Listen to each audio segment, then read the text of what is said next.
Joe, okay.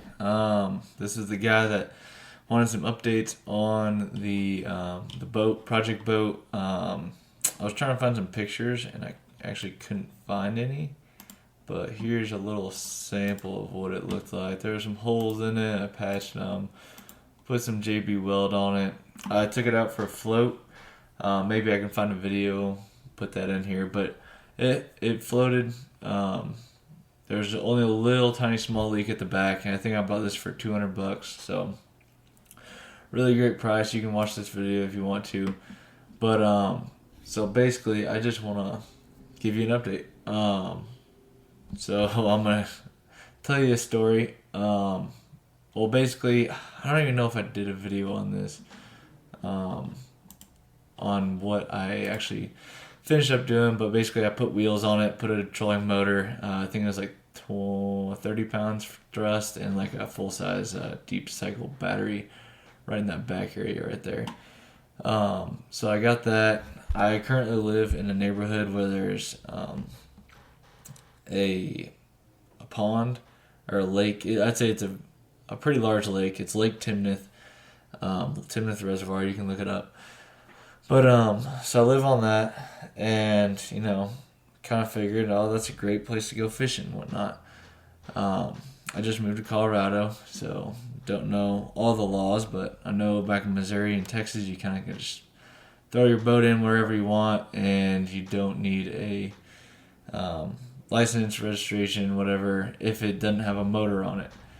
So technically, I needed registration on this boat because it had a motor. But it's like technically a private lake. So I was like, it'll be fine. I'll go out there. I guess it wasn't fun. So I went on the lake. Here, I'll show you. Timnath Reservoir. Alrighty, maps. Here we go. So this is what it looks like. It's pretty big.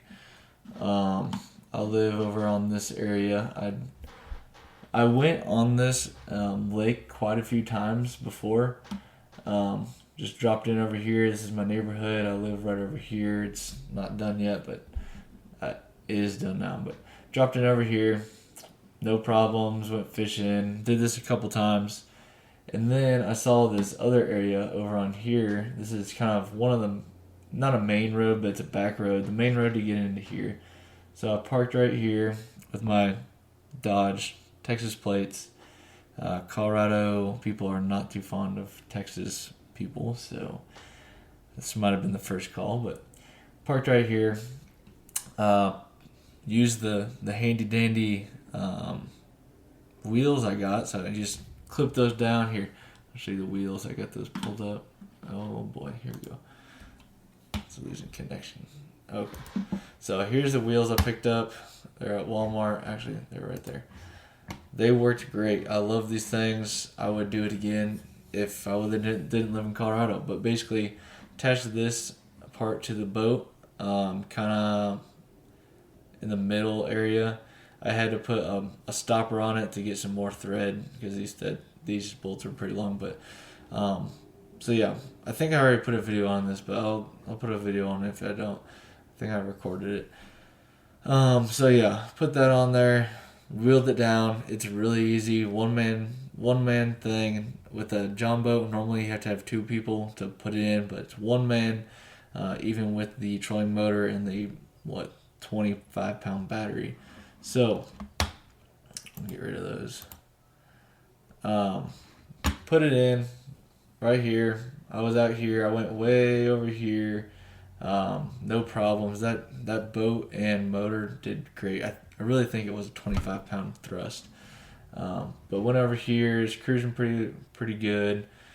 Went over here to do some fishing. Fished over here, and then when I got around here, I saw this white truck that went by. I was like, he was going slow, looking at my truck, and then he went over here. And then he drove. I think he drove on this road. And then I started getting around over here, and then see that truck again. He pulls off over there.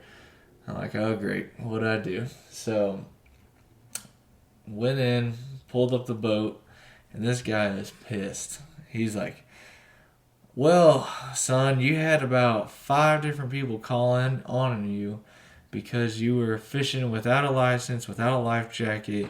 I did have a life jacket, by the way. I do have a boating license. I did not have a registration, so that's my bad. But then he said, without a permit, without, which I did have a permit on my truck, because you have to have a permit to go in this area over here. It's crazy. This is a very private lake just to Timnath residents, which is the town. Didn't go through the correct spot, which, sure, whatever, but this is a good loading area. But yeah, so, and then he said, didn't have aquatic stamp, and you didn't have what is it? A permit for Timnath. So I was like, oh, sir, I didn't know that you had to have a permit for Timnath. Like I've been over here, I haven't seen anything that you had to have a permit or anything to get on this lake.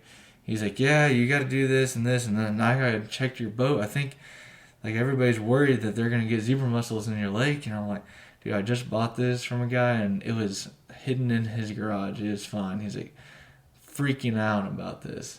And I get it, zebra mussels are bad, whatever, but I don't know. We had them at Lake of the Ozarks, and I didn't see anything wrong.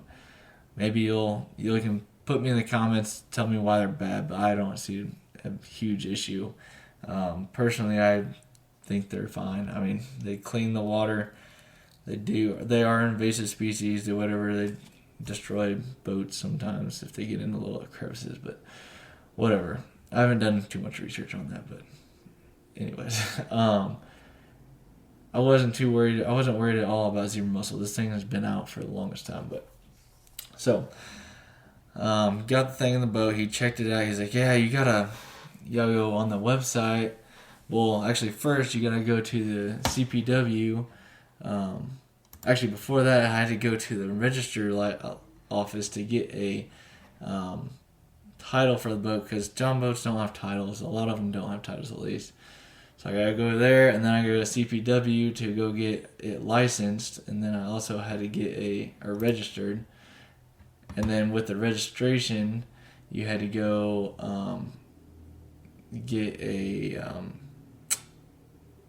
a stamp, basically saying that you don't have zebra mussel. So I had to go somewhere else to go get that checked out, and then I had to come back here to get the actual registration.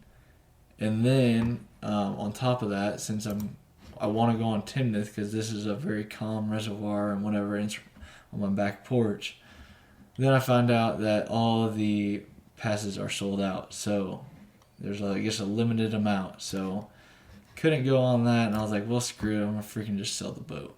So I sold the boat. Also, on the other reservoir, Horsetooth, you can't even.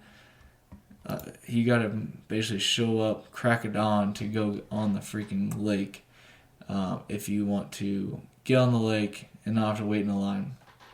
Because during the summer, there's a huge line that you have to wait in to go get inspected. And then if there's too many people on the lake, which happens all the time, and there's not enough parking, so you have to find a parking spot after that, but you have to wait for the capacity of the lake to get down to a certain level. So I was like, no, not doing it. Too many regulations, too many permits, too much hassle. I think I would have to pay more than the boat's worth just to freaking get this thing afloat and going somewhere. So I sold it for a profit, sold it for $400. So I made a couple hundred off of it, and then I sold my fish finder. So I'm gonna take a break right here and read the regulations to you. Get a little summary. So let me pause this. Okay, so back on this regulations thing. So technically, I thought that my boat was non-motorized because I said shall include any vessel or not.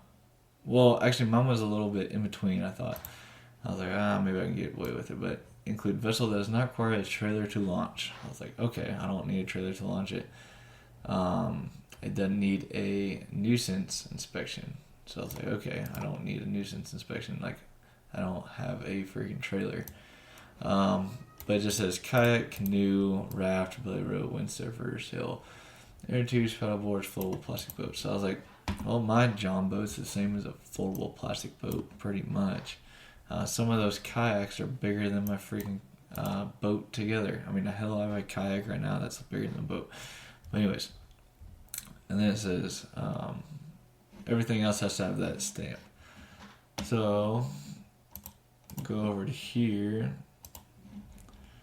This is the how much it cost to buy a license for this lake. $300 per household. Timoth resident. That's more than my boat's worth. That's freaking ridiculous. And it's technically motorized. So, and if it was non-motorized, it'd still be $30. Yeah, whatever. Non-motorized. That's dumb. So, that's why I decided to get rid of the boat. If you have any questions on this boat, let me know in the comments. It's a great boat. If I were to do it again, I would definitely go to a V-shaped hull and a little bit longer, and a little bit wide or taller sides, because it was with that on the back, or the battery and myself on the back of the boat. It was pretty up there. I was hitting some waves, and it just felt like the top was pretty much tipping. So yeah, it was pretty wild.